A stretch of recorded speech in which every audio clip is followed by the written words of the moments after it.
What's up, mamas? I'm Rebecca. You're watching the Reseller Mom Show. Thank you for joining me today for more Reseller Mom content to get more done, make more money, and stay sane while raising kids and reselling online. Today's video is all about tracking your mileage. Now, I've been using Mile IQ for quite some time now, and they're not a sponsor of this video, but I do have a referral link that I will share with you at the end, and I will have it in the description below. So if you are interested and would like to sign up through my link, we both get a little something. I'm gonna actually show you how I use it, what are some of the pros and cons, and just give you my 2 cents like I always do. So if that's interesting to you, please stick with me. So if you're not tracking your miles right now, or if you're not in a position where you're paying taxes on your reselling income, though you should be, if you're not, perhaps this is not going to apply to you. But if you're taking this from a hobby to a business and will be paying taxes, or you already are, but right now your system for tracking miles is not super techy or kind of, outdated, and you're looking for something better, I definitely think that this is a solution. For me, I have tracked miles before by hand for other jobs and other things, so I know how much of a pain in the neck it is to try to remember to write down your odometer reading, to write down where you're going, to remember that you did a trip or where did you go, or to mix it all in with if you were also running personal errands, and it's just a real pain in the neck. So when I saw advertising for Mile IQ on the TV, I decided to give it a try. It does cost money. I honestly actually should have looked up how much it cost me, but I forget. I pay it once a year annually. I think it's like $60. I don't think it's over $100. I think it's like $60. And I think it's well worth it because it's extremely seamless. You just drive and the mobile app picks up your drives and then will ask you when the drive is complete if this was business or personal.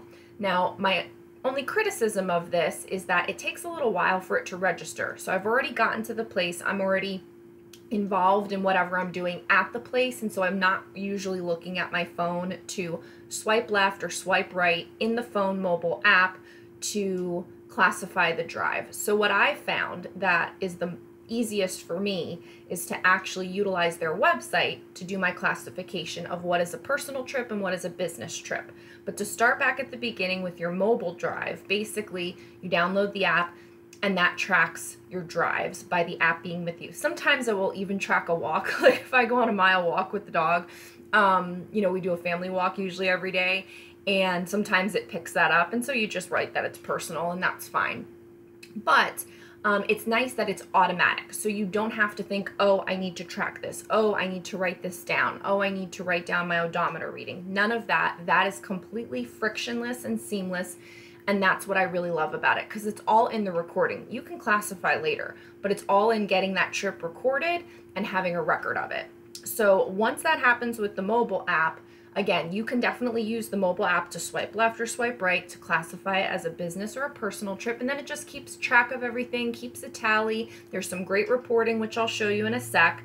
So for me, the easiest way to track your miles is to have an app like this. There are, I think, others. I did not mess with any of them. I saw advertising for this. It was something I was already thinking about in terms of the idea of getting an app to track your mileage. Bought it, liked it, didn't need to search for anything else. So there may be other good ones out there. My experience has been with this, and for the last 2 years, it's worked really well for me. So I wish, and I don't know if there actually is a way to do this, I just haven't looked into it. It would be awesome if there was like a voice command from the mobile app where you could say, I'm doing a business drive, I'm doing a personal drive, and it would just automatically mark it for you. I need to look at that. Maybe there's a shortcut that can be created, or maybe there already is something you could set up, with like a Google Assistant or something like that within your phone. There's all kinds of stuff like that or with Siri maybe. I'm just starting to learn that there are things like that, but I haven't checked into it with this.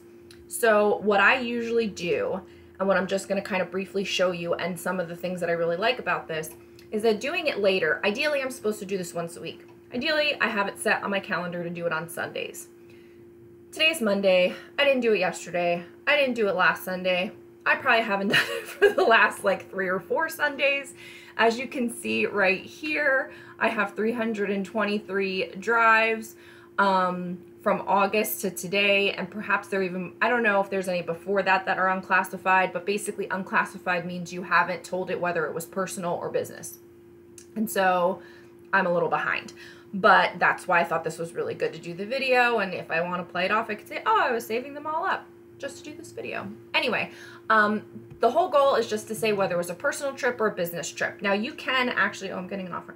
You can actually classify beyond that and say, this is business going to, like I used to classify what was the storage unit just to see what that was, or I could just classify like sourcing trips, or if it was personal, I could classify it as a medical mileage, but I don't have that many of that, and I just, maybe someday I would be interested in tracking it more further with subcategories. You have that ability. I'm not doing that currently, but you can do that, and I do think that that is cool for the day that I can wrap my brain around that. But what it does basically is just tells you all of your drives here. It tells you the mileage, it tells you where you went, and if it doesn't know the address or if you did not name it, which I'll go over that in a second, it's just going to tell you like you were in Orlando. So I went from somewhere in Orlando to somewhere in Orlando. It tells you the time, which is perfect and kind of helping you figure out, especially if you're a little past due with classifying, where it was you went. Because like I know, for the most part, I always go to the storage unit pretty early in the morning. So if there's a 5 o'clock in the morning drive, really the only place I'm going at 5 in the morning is to the gym or to the storage unit. So I know based on the address which one it is. I also know that if it's over Gio's school time on a Monday, Wednesday, or Friday, it's something I'm doing during school time for him, which means it's business related.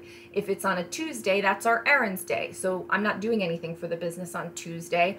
That's when we're going to the stores and shopping and doing dry cleaning. So all of those are personal trips. So like if you have kind of a routine, you can easily classify things that way by looking at the date and the time or how far away it is. You know, if it's something local, like a mile to 3 miles, you know that it's either one or the other. If it's 20 miles or more and you know yourself and you can kind of classify from there. Basically, you just have to mark whether it's home or personal or business related. It's going to give you an estimate of how much that trip basically gives you as a write-off. And what you can do is set specific places, like here I have home to Gio's school. So that's personal. You can automatically set from somewhere that you've named to somewhere that you've named as a personal drive, and it will automatically do it. Now here, Gio's school to storage, that should automatically be business. I probably just haven't set it up, but I'm going to mark that as business. I could mark that to any of these different subcategories. I tested a few out in the beginning. Now I'm not really worried about it, but I don't need all of that tracking. But like I just classified that now as business, so that one's squared away. This one, home to Orlando, Orlando to home at 6:50 to 6:57 in the morning. That's probably me going to the gym or coming home from the gym. So I'm going to mark that as personal. And that was today, which it was. Home to Orlando from 5:51 to 6 o'clock. That was me going to the gym. So I'm going to mark that as personal. What's really cool and what I do very often is you can search. So if I searched Gio's school, it's going to pull up all the drives within the time frame that have Gio's school in them. And for the most part, unless like if it's home to Gio's school, that's going to all be personal because that's me taking him to school. If it's Gio's school to home, those are all going to be personal. But if it's Gio's school to storage, that's a business expense. So I can quickly go through and check it off. Gio's school to storage. Gio's school to storage. I'm just trying to do this quickly. Storage to Gio's school. Gio's school to the new Goodwill. So I'm going to check off a few of them, and I'm just going to go over here and classify them as business. And so, boom, that takes care of all of those. That was 19.5 miles, representing about $11.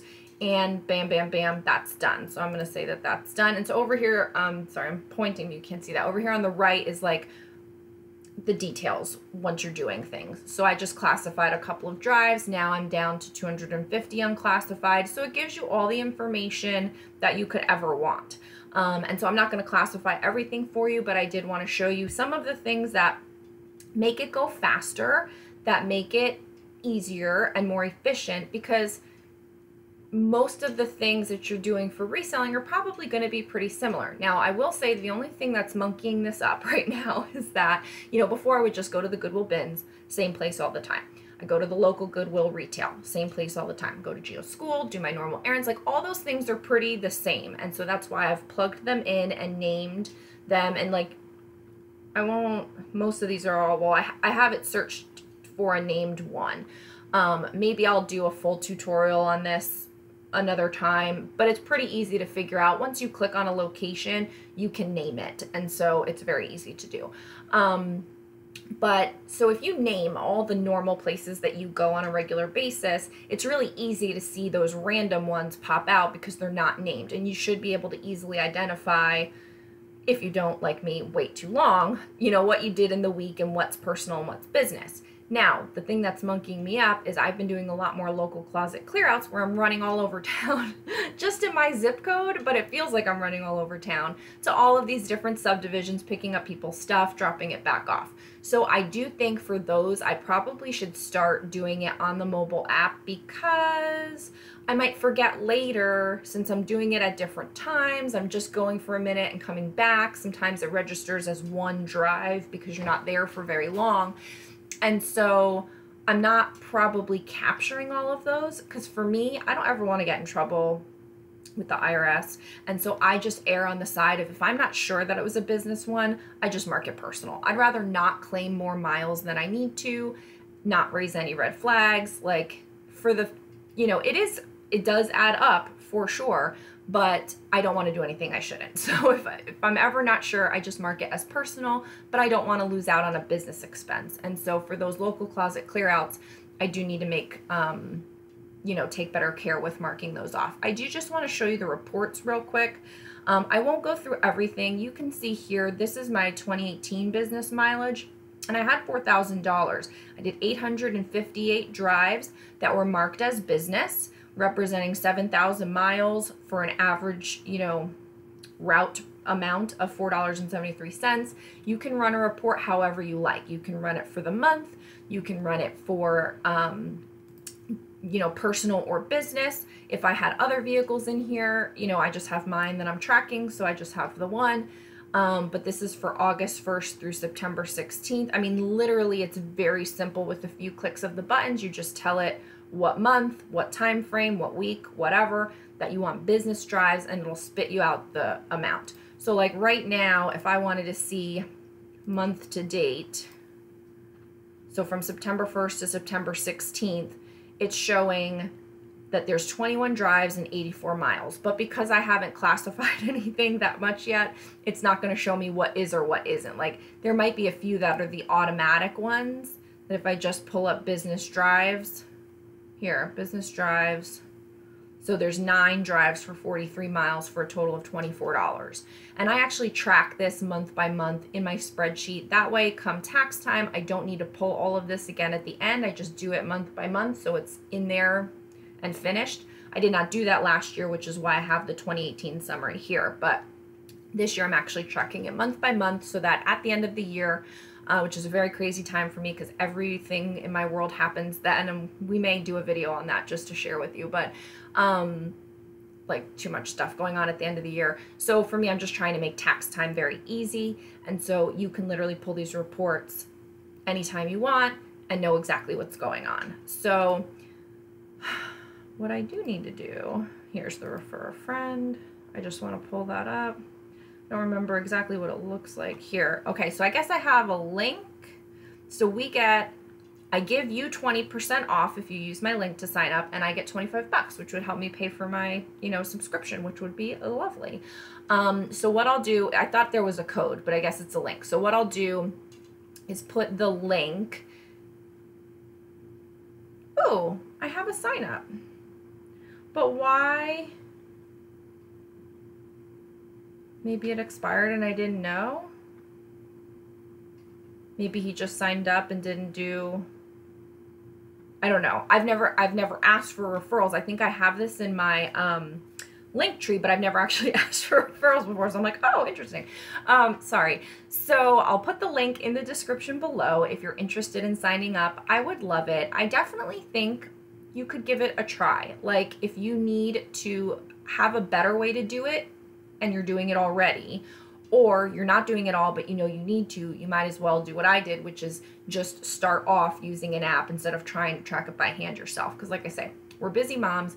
We're trying to run a reselling business. Like, don't spend your time doing this by paper. Don't spend your time doing a spreadsheet on, like, just get an app, tell it personal or business, pull your report and move on. Like, some things should be that easy and some things you should not spend a lot of time on. I think it's worth the 60 bucks. How much is it? First of all, yeah, 60 bucks. So mine's going to renew in January, which makes total sense because that's when I, you know, did all of that. So, because I was signing up for like the year. So, $60, mine's going to come due in January and you can help me pay for it if you sign up too. But, you know, I'll put the link. Let me know if you have questions or something that I didn't show you that you would like to know about possibly before you sign up. Because like, again, I tell you what I think you might want to know. But sometimes because I've been using them, been doing it, I don't know what a new person might want to know or would be confused about. And so I'm happy to do a follow-up video. I reply and read all of my comments. So leave all of them down below. Like this video because that will help me out as well. And then subscribe for more Reseller Mom content to get more done, make more money, and stay sane while raising kids and reselling online. This is Mile IQ. I'm Rebecca, the Reseller Mom Show, and I hope you have a great day. Bye.